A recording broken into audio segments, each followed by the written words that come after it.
There is a moment in the book of Genesis that almost everyone knows, yet very few people ever stop to wonder what actually happened. It took place during the hottest part of the day, beneath a grove of ancient oaks, where an old man sat outside his tent, surrounded by nothing but silence and the endless hills of Canaan. Then, without warning, 3 strangers appeared. There was no road stretching behind them, no caravan crossing the plain, no servant announcing their arrival. One moment the land was empty. The next, 3 men were standing there, and the old man did something that should make every one of us stop and ask why. He ran. Nearly 100 years old, yet he hurried across the burning ground, bowed with his face to the earth, and welcomed complete strangers as honored guests. But this is where the story becomes almost impossible to explain. Because one of those visitors spoke with the authority of God himself. He knew secrets hidden inside the human heart. He promised a miracle that defied every law of nature. And before that same day came to an end, he looked toward a city in the valley below and declared that it was about to be destroyed. So who exactly sat beneath Abraham's trees that afternoon? Were they simply angels? Was one of them God in visible form? Or does this extraordinary encounter reveal something about God's presence that most of us have never noticed?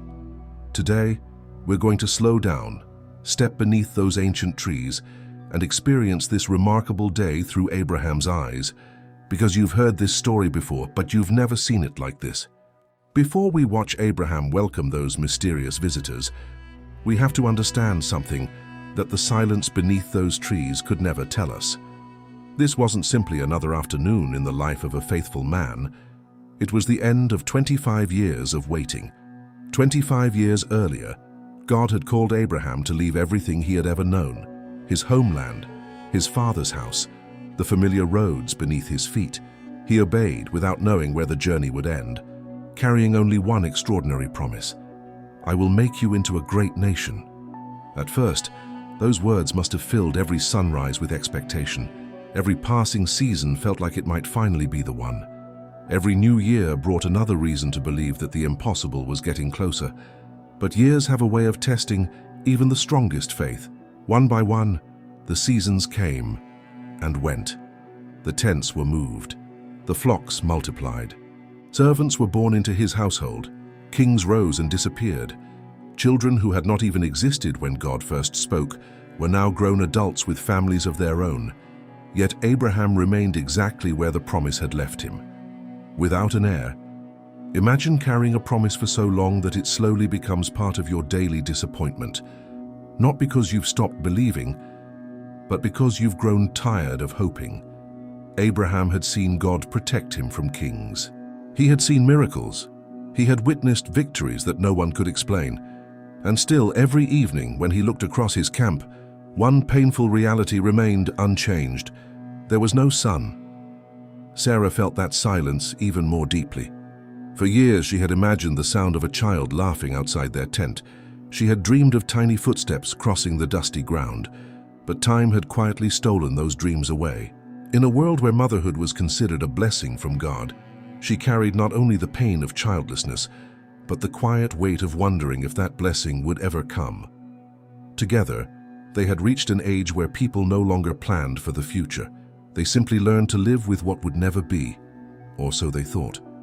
Only a short time before this unforgettable afternoon, God had renewed his covenant with Abraham, giving him a new name and asking him to take a step of obedience that seemed almost unimaginable for a man 99 years old. It was a covenant written into his own flesh, a visible reminder that God's promise had not been forgotten, even if it had been delayed. Now, as the heat of the day settled over the hills of Mamre, Abraham rested at the entrance of his tent beneath the shade of the ancient oaks. The air was still. The camp was quiet.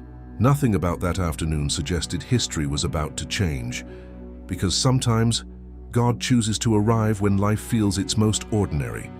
And on this ordinary afternoon, heaven was already walking toward Abraham, long before he ever looked up. The afternoon had settled into the kind of silence that only the wilderness can know. The sun hung high above the hills of Mamre, pouring relentless heat across the rocky landscape. Even the animals had retreated into the shade. Shepherds paused their work. Birds hid among the branches. The wind itself seemed to disappear. This was not the hour for travelers. Anyone crossing the hills of Canaan would have begun their journey long before sunrise or waited until evening, when the burning ground released its grip on the day. Yet as Abraham sat quietly beneath the entrance of his tent, he looked up, and everything changed. 3 men were standing nearby. Genesis gives no explanation. It doesn't tell us where they came from. It doesn't describe them approaching from a distance. There is no cloud of dust on the horizon, no sound of footsteps, no conversation carried by the wind. One moment, Abraham is alone with his thoughts. The next, 3 strangers are simply there. The Bible leaves that mystery untouched, almost inviting us to pause and ask the same question Abraham never had the chance to ask. Where did they come from? But Abraham's attention wasn't captured by mystery. It was captured by opportunity. Before a single word was exchanged, he was already moving. Despite his age, despite the recent pain of recovering from God's covenant, despite the crushing afternoon heat, he hurried toward them. There is something deeply beautiful about that moment. Abraham didn't know their names. He didn't know their intentions. He didn't know whether they were merchants, shepherds, or weary travelers searching for shelter. All he saw were 3 strangers standing beneath the unforgiving sun, and that was enough. Reaching them, Abraham bowed low until his face was near the ground, a gesture of profound respect in the ancient world. Especially from a wealthy tribal leader, then came words filled with remarkable humility. "My Lord, if I have found favor in your sight, please do not pass your servant by." It wasn't fear that moved him. It wasn't obligation. It was hospitality. In Abraham's world, welcoming a stranger wasn't simply considered good manners. Out here, far from cities and surrounded by open wilderness, hospitality could mean the difference between life and death. A traveler without water might never reach the next settlement. A family without shelter could become easy prey before sunrise. To offer shade, water, and food wasn't merely kindness. It was one of the highest expressions of righteousness a person could show. Abraham didn't make that choice because he knew who these visitors were. He made it because that's who he had become, long before heaven revealed itself. His heart had already learned to serve without asking who was worthy of it. And perhaps that is the first quiet miracle hidden beneath the trees of Mamre. The greatest encounter of Abraham's life didn't begin with a revelation. It began with an act of ordinary compassion toward complete strangers.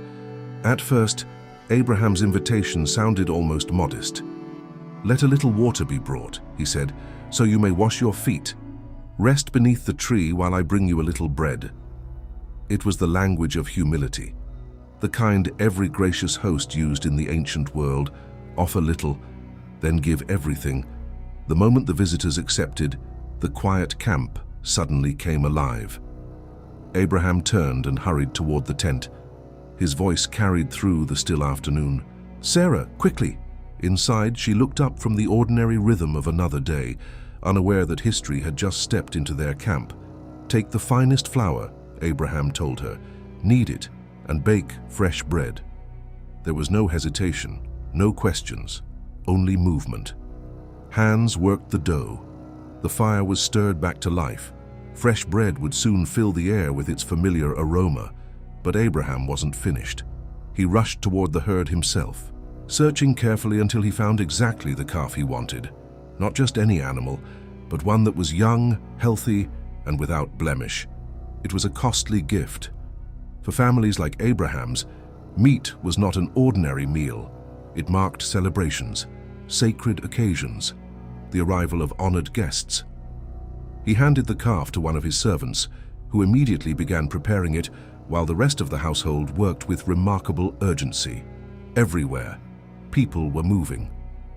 The sound of grinding grain, the crackling of firewood, the smell of baking bread, fresh milk being poured, curds prepared, the roasting meat slowly filling the camp with its rich aroma. Within minutes, an ordinary afternoon had become something that looked remarkably like a royal banquet. Yet perhaps the most beautiful detail is not what Abraham served, but where he stood. When everything was ready, he carried the meal himself beneath the shade of the great trees. Fresh bread, tender roasted calf, curds, milk, the very best his household could offer. Then, instead of joining the meal, Abraham quietly stepped back. He remained standing beside them, watching, waiting, ready to serve again if they needed anything else. A man wealthy enough to command hundreds of servants chose, for that moment, to become a servant himself.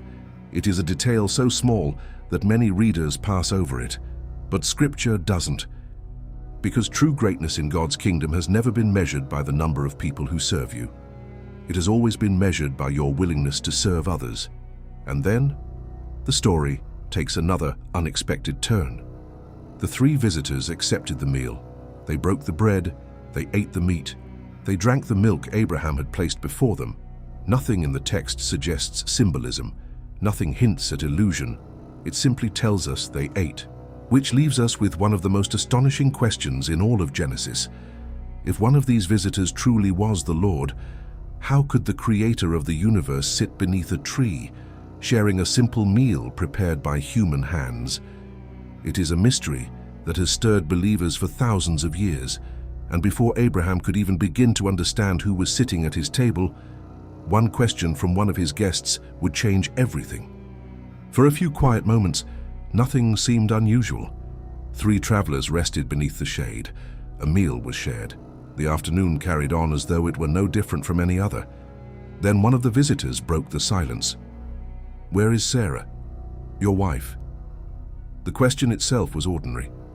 The answer was simple. "There, in the tent." But something about those words should have made Abraham stop. Not because they asked about his wife, but because they spoke her name. Sarah had never stepped outside. No introductions had been made. No servant had mentioned her. Yet this stranger knew exactly who she was. Before Abraham could even wonder how, the visitor continued, "I will surely return to you about this time next year." His voice was calm, certain, not hopeful, not uncertain, certain. "And Sarah, your wife, shall have a son." The words hung in the warm afternoon air.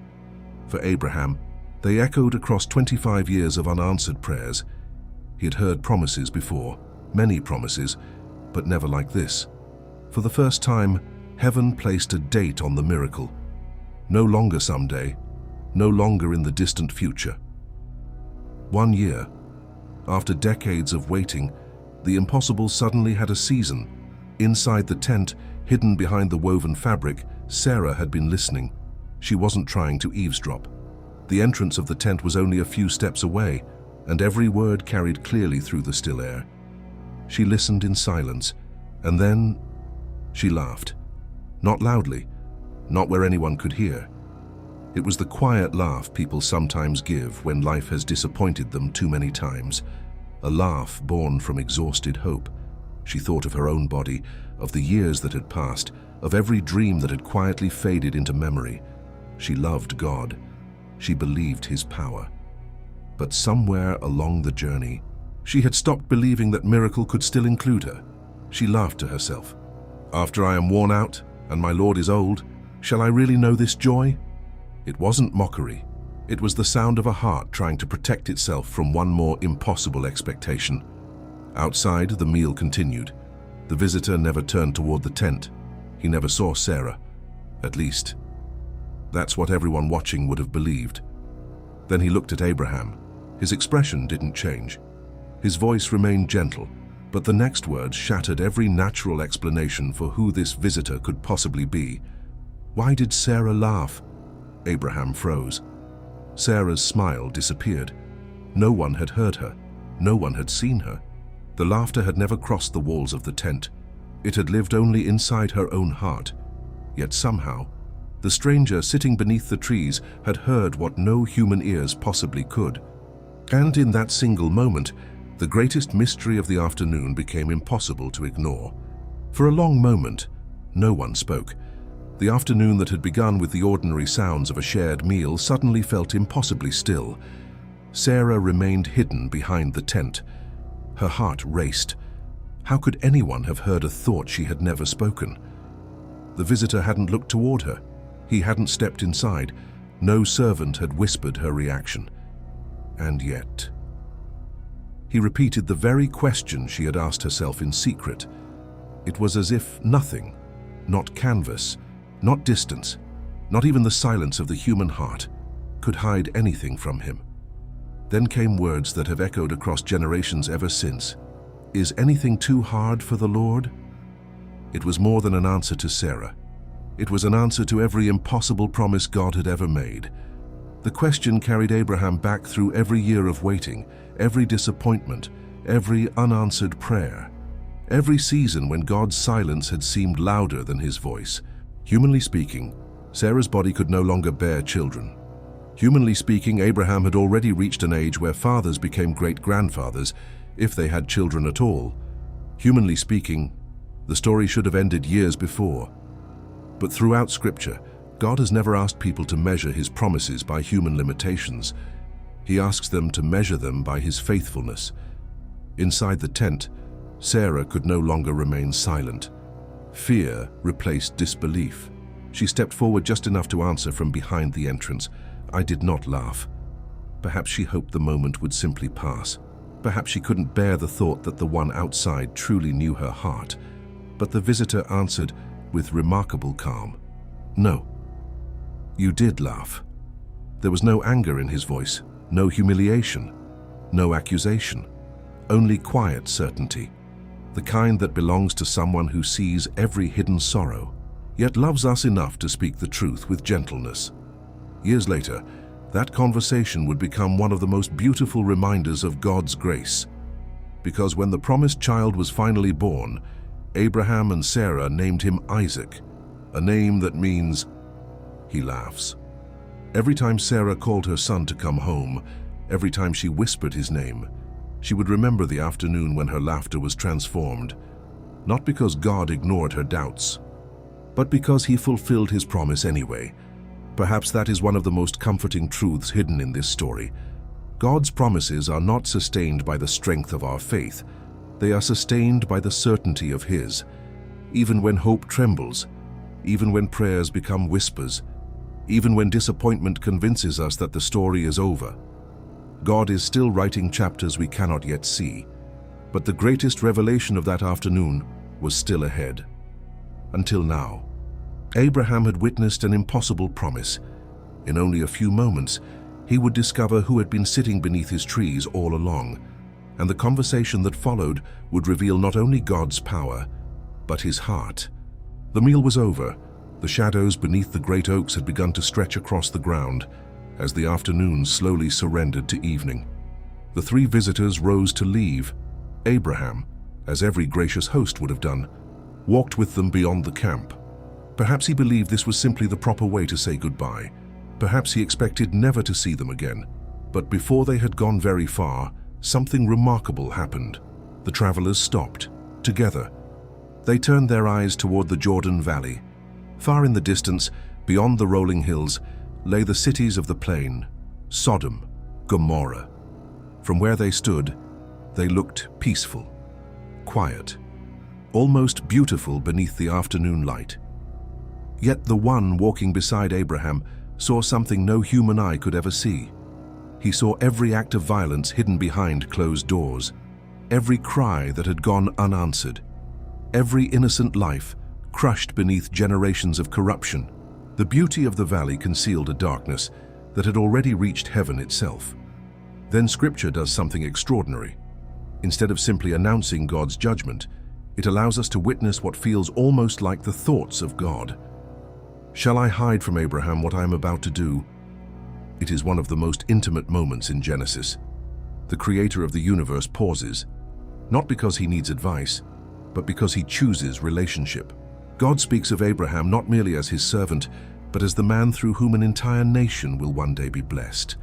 A man who will teach his children to pursue righteousness and justice. For the first time that afternoon, Abraham begins to realize that this conversation is unlike any he has ever had. This is no ordinary traveler sharing news from a distant city. This is someone inviting him into the very purposes of heaven. Then the words finally come. The outcry against Sodom and Gomorrah is great, and their sin is exceedingly grave. There was sadness in the announcement, not satisfaction, not anger exploding without restraint. Throughout the scriptures, God's judgment is never portrayed as impulsive. It is the final answer to evil that has refused every opportunity to turn back. The two visitors quietly continued down the road toward the valley. For the first time, the narrative identifies them clearly. They were angels, messengers sent to carry out the mission that awaited them. But the third visitor remained. Abraham stood there, face to face, with the one who had called him decades before, the one who had spoken beneath the stars, the one who had renewed his covenant, the one who had just revealed Sarah's hidden laughter. Only now does the full weight of that afternoon begin to settle upon him. He had offered water to the Creator. He had served bread to the Lord of Heaven. He had stood beside God beneath the shade of ordinary trees without fully realizing who his guest truly was. And yet, perhaps the most astonishing part of the story is not that God appeared in visible form. It is how he appeared, not surrounded by thunder, not wrapped in consuming fire, not seated upon a throne beyond human reach, but walking a dusty path, sharing a meal, listening, speaking, allowing himself to be welcomed into the home of an old shepherd. The God who rules over eternity chose, for one unforgettable afternoon, to be close enough for Abraham to walk beside him. And before that walk came to an end, Abraham would do something almost unimaginable. He would challenge the judge of all the earth, not out of defiance, but out of compassion. The valley lay silent beneath the fading light. From the hill where they stood, Abraham could see the cities spread across the plain, unaware that history was already moving toward them. The two angels had begun their descent. Only one visitor remained beside him. For a long moment, neither of them spoke. Abraham looked toward Sodom. Somewhere beyond those distant walls lived families preparing the evening meal. Children were laughing. Merchants were closing their stalls. Life continued as though tomorrow were guaranteed. But tomorrow would never come. The Lord had revealed his purpose. The cities would be judged. Most people would have accepted those words without question. After all, who argues with the judge of all the earth? Abraham did, not because he doubted God's justice, but because he understood God's mercy. Slowly, almost cautiously, he stepped closer. His next words were spoken with deep humility. Will you indeed sweep away the righteous with the wicked? It was an astonishing question, not a challenge, not an accusation, a plea. Abraham wasn't defending Sodom. He was defending the innocent who might still be living inside it. He knew evil deserved judgment, but he also believed something just as strongly, that the heart of God delights in mercy. For a brief moment, Scripture allows us to witness one of the most extraordinary conversations ever recorded. A man formed from dust, speaking openly with the Creator of heaven and earth. If there are 50 righteous people in the city, Abraham began, will you spare the whole place for their sake? Without hesitation, the Lord answered, if I find 50, I will spare it. Abraham lowered his eyes. He knew he was standing before the Holy One. I who am but dust and ashes, he said quietly, have dared to speak. Yet he continued. What if there were 45?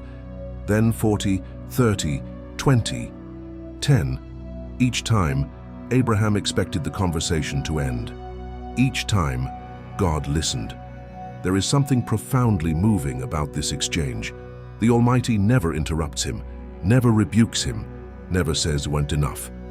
Instead, he answers every question with patience, every request with calm, every appeal with justice wrapped in compassion. This was never a negotiation over numbers. It was a revelation of God's heart, a God who does not rush toward judgment, but pauses again and again, searching for every possible reason to show mercy. Perhaps Abraham didn't even realize it, but in pleading for the people of Sodom, he was beginning to reflect the very character of the God standing beside him, because throughout the Bible, the people closest to God are never those who rejoice when judgment comes. They are the ones who grieve, who pray, who intercede for others. As the conversation came to its end, silence returned to the hillside. The evening breeze moved gently across the valley below, The Lord had answered every question. There was nothing more to say. Then the conversation ended. The Lord departed. Abraham slowly turned back toward his camp. He did not yet know what would happen before the next sunrise. He only knew that he had spent an afternoon walking beside God and discovered that behind his perfect justice beat a heart overflowing with mercy. But while Abraham made his way home beneath the gathering darkness, the two angels were already approaching the gates of Sodom. And before dawn, the entire world would witness the difference between a city that rejected heaven and one old man who welcomed it into his home. Before the sun rose the next morning, the smoke could already be seen from far away. The cities of the valley were gone. What had once seemed prosperous and secure had disappeared in a single act of judgment. Abraham stood once again near the hills overlooking the plain. The place where fertile fields had stretched toward the horizon was now covered by rising smoke. The promise beneath the oaks and the destruction beyond the valley had happened within the span of a single day. One revealed God's mercy, the other revealed his justice. Neither contradicted the other. Together, they revealed his character. For generations, people have returned to this story asking the same question. Who was the visitor who remained with Abraham? The text calls him the Lord. Throughout history, many Jewish interpreters understood this as a unique manifestation of God's presence. Many Christian scholars have gone even further, seeing in this encounter what is often called a pre-incarnate appearance of Christ, the Son of God revealing himself long before his birth in Bethlehem. The Bible never states this explicitly, and for that reason, faithful believers have held different views across the centuries. But regardless of where one stands on that question, the message of Genesis remains unmistakable. The God of Abraham is not distant. He is the God who draws near, the God who accepts hospitality, who keeps impossible promises, who knows the hidden thoughts of the human heart, who patiently listens to the prayers of his people, who is perfectly just and unimaginably merciful. Perhaps that is why this story has never lost its power, because beneath those ancient oaks, Abraham expected nothing more than another ordinary afternoon. Instead, he welcomed heaven into his home. And maybe that is the quiet invitation Genesis still offers every reader today. Not simply to wonder who those three visitors were, but to recognize the kind of God who chose to walk among ordinary people long before anyone expected him to. A God who still meets people in places they least expect, sometimes under the shade of an ordinary tree, sometimes in the middle of an ordinary day, and sometimes through a story we've heard our entire lives, until we finally slow down enough to see it with new eyes.